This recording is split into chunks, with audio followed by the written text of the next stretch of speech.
এদিকে বড় শিয়ালটা রেসিপি দেখে সব খাবার নিচে দিচ্ছিল।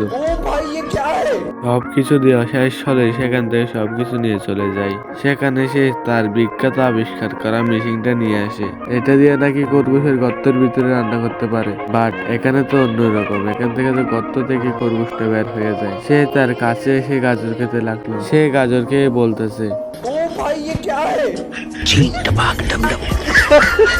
খরগোশ বলতেছে সবই তো ঠিক আছে, কিন্তু বাট এখানে খরগোশ নেই গর্তের ভিতরে। বলিস কি? এই বলত এই কথাটা শুনে যখন দেখতে যাই, খরগোশ তো ওকে উল্টা এখানে ফেলে দেয়। আমার ঘরের রমন জানো কাল নাগিনী। তখন খরগোশকে মারার জন্য বিখ্যাত একটি আধুনিক একটি যন্ত্র বের করে একটি পাইপে বুম ব্লাস্ট করে। এদিকে তো পাইপের মুখটা ঘুরিয়ে দেয়। আমি পারি না।